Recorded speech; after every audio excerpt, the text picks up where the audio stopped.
Christian apologists what they think is the best argument for the existence of God. You know, morons. Hello everyone, I'm Professor Plink. I respond to various theological and ideological questions and claims from a rationalistic and naturalistic approach in an effort to give and explain the opposite viewpoint and help to balance the conversation. You know, in the ideological battle between believers and non-believers, religious apologists are just in a continuingly losing battle. Rates of non-belief, either by way of atheism, or secular living, or just general agnosticism, or any of the other myriad of ways that non-belief can be broken into different categories so that apologists can pretend that none of their numbers are very high, well, they're all growing, and when all collected together, reveal the dying trend of religiosity in the Western world. So, on the debate stage, apologists are a losing class backing a losing pony. Not to mention that none of them have come up with any kind of new argument for their spiritual belief system or their preferred deity in over 100 years, it seems. So, it's no surprise that Sean McDowell has realized the folly of his position and is attempting to stack the proverbial deck here today and is collecting all the best arguments from 100 of the top apologists in the game of religious grifting in the hopes that sheer numbers will overwhelm any pushback, banking on quantity of arguments over quality of arguments. And I mean, we can hardly blame him for that. When one only has religious apologetic arguments at their disposal, quality arguments have really gone bye-bye. So, I thought today it would be fun for this little atheistic cycloptic tribble to forego my usual shtick of taking on just one apologist, and instead letting the legion of liturgical lunkheads line up to get laid out. So let's let Sean crack on with the top arguments for God from the top proselytizers in the business. But before we get to that, if you end up liking what you see in this video and would like to help out the channel, make sure to subscribe and click the bell so you'll always be notified when new content comes out. Check out my social media, including my Patreon, Twitter, and Blue Sky, all linked in the description. And of course, like this video, pop in a comment. All that goes a long way towards pleasing the YouTube algorithm, who knows that respecting rights, responsible relations require rigorous research, reason reigns, rejecting religious rituals, rational realities remain, rendering revelations redundant. Reaching real reforms requires recognizing reality rather than repeating rote recitations. May keep my channel motoring along. Now on to today's video. I asked 100 leading Christian apologists what they think is the best argument for the existence of God. William Lane Craig, Wes Huff, Nancy Pearcey, Alan Parr, Trent Horn, Stuart Connectley, and more. Well, gadzooks! It's a veritable who's who of religious malarkey. Low Bar Bill? Stuart, I'm riding my daddy's coattails Connectley? Alan 10 swings and misses on a par 4? I see we're going for the absolute creme de la creme here. Some other fun ones I saw on the list include J. Warner Wallace, Greg Kokel, Mike Winger, Tim Barnett. Strangely absent, though, was Frank Turek. Oh well, can't catch 'em all, I guess. But the funniest part was that a full third of this list was anonymous Talbot School of Theology professor. These are all people from Biola University, the Christian college where Sean works. Because I guess when you can't get the numbers you need, just email all your work buddies and list them anonymously so you can hit your 100 goal. But I digress. What did these great thinkers of theology have to say, Sean?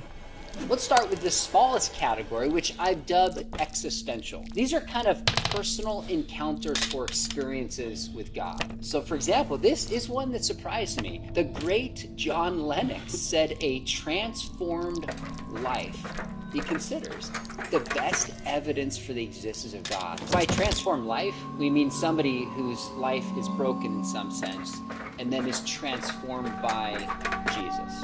It's funny to me that the least cited, least mentioned argument for God is the one that I would probably deem the strongest one that apologists have. Or at least the one that is the hardest to argue against. Because a personal experience or personal encounter that a person believes to have been real, and a real encounter with a real God, well, that's something that is difficult to convince that person didn't happen, or that they are maybe misinterpreting whatever did happen. After all, I wasn't there. I didn't experience what they experienced. So how can I say definitively that it didn't happen exactly the way they claim to remember it? Fortunately, personal experience or encounters is also the least convincing to anyone else, and is only anecdotal evidence that likely won't go beyond the person who claims it happened to them. Because to anyone hearing their account, saying something like, "Oh, I saw God, I stood in His presence, I felt His divine love for myself," well, they're just going to come across as someone who had a dream or a hallucination at best, and as a lying grifter trying to sell them something at worst. And as far as Lennox's claim that a transformed life is the best argument for God's existence, why? Because some addicts joined a religious-based 12-step program and got clean? Or some criminals turned to religion while in jail and straightened up and flew right from that point on? Well then, what about all the addicts who got clean through secular recovery programs?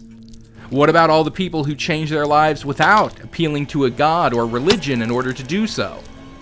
What about the large and growing larger contingent of people who change their lives for the better in the opposite direction? One-time religious zealots who lost their faith and transformed their lives by becoming non-believers. Like, for instance, Megan Phelps Roper, former member of the infamous Westboro Baptist Church and granddaughter of its founder, Fred Phelps. Now an irreligious, secular, anti-religious extremism activist who, practically any decent person's conception, has become an immensely better person than the religious bigot she was brought up as, and owes that growth and that transformed life to leaving her Christian religion and faith. The reality is that lives transform whenever a person realizes that their life is unfulfilling, and the cognitive dissonance that they are living with and experiencing day after day has just become too much to continue to bear. This is why deconversion away from religion is so prevalent, with Pew Research finding that 34% of people who grew up Christian will discard their religion by the time they turn 30. Including 3% who switch to a non-Christian religion and 31% who identify with no religion. And among some older cohorts of Christians, 7% will leave at a later age. So 40 or so percent of people raised Christian will eventually leave it. What does that kind of transformed life indicate? When you're leaning into the idea that believing in God allows people to change their lives as proof of God's existence, what does it prove when people are making similar changes to their lives, specifically by ending their belief in God? Perhaps it just shows that the only thing that is required to transform one's life is the desire and conviction to do so, not literal divine intervention. The next category, I dubbed this one unique arguments. These are arguments that one or two people held, and I kind of lumped them together. So J. Steve Miller, if you follow this channel, you'll recognize I've had him on a bunch of times to talk about near-death experiences. He's the only one that cited near-death experiences. There's a reason for that. He's batshit crazy. Near-death experiences are one of the most laughably stupid attempts at establishing the existence of a god, and for a number of reasons. For one, the same problem with the last line of thinking applies here as well. It's all anecdotal. It's convincing to exactly one person, the person who had it. Secondly, NDEs have basically become the old wives' tale of the apologist grab bag of arguments, with people who propagate them spinning yarns about, oh, this person died on the table, and when they were revived, they claimed to have seen things and heard things that they couldn't possibly have, like what was going on in other rooms of the hospital, or seeing things outside that they couldn't have unless their spirits had left their body and flew around. None of these stories have ever been substantiated.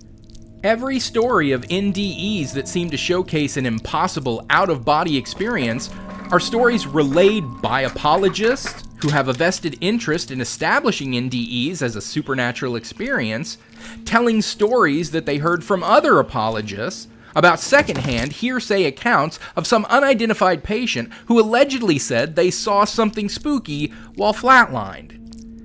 It's an I want to believe this is real game of telephone where a person might wake up from a coma saying they vaguely recall hearing their family around them in the hospital while they were in the coma, and then that story gets embellished more and more with each believer it passes through, until it morphs into something like they were clinically brain dead and yet they floated out of their body and into another wing of the hospital where they heard 5 new mothers naming their babies. And then when they woke up, they correctly identified all 5 of those babies by name.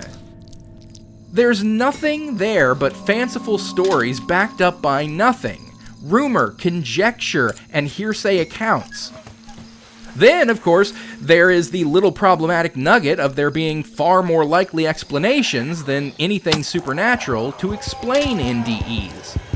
A person in a coma or near-death state still have some brain function and thus still able to process external sensory stimuli on some level, like hearing things being said in the operating room, or vague flashes of light, or seeing things during fleeting moments when their eyes opened and closed. These sorts of things being processed by the brain and experienced as dreamlike memories or visions when the person's finally revived. Or, of course, stories of floating down a tunnel of light and seeing dead loved ones at the end of it, waving them towards a heaven. Well, these are easily explained as a dream of dying that's culturally imposed by the stories that we've all heard all of our lives about what it's like when people die. Sure, these explanations aren't near as fanciful and emotionally moving as the idea of a real supernatural experience, but they're far more likely. Furthermore, there's also the rarely talked about fact that NDEs are in no way evidence for any kind of a god. I mean, let's say we give NDEs every concession possible. Let's say people do have spirits that do leave their bodies and do float around, able to see without eyes, able to hear without ears, to perceive without a functioning brain to do so. And let's say they float off into an ethereal afterlife on another plane of existence. The reality of the situation is that none of that proves any kind of a god. That would prove spirits. That would prove separated consciousness. That would prove an afterlife. But it absolutely would not prove any god. Proof of a god is proof of a god. People like to sometimes pretend that proving things that aren't God will actually prove God, based entirely on the idea that such and such supernatural thing couldn't exist were it not for a god making it so.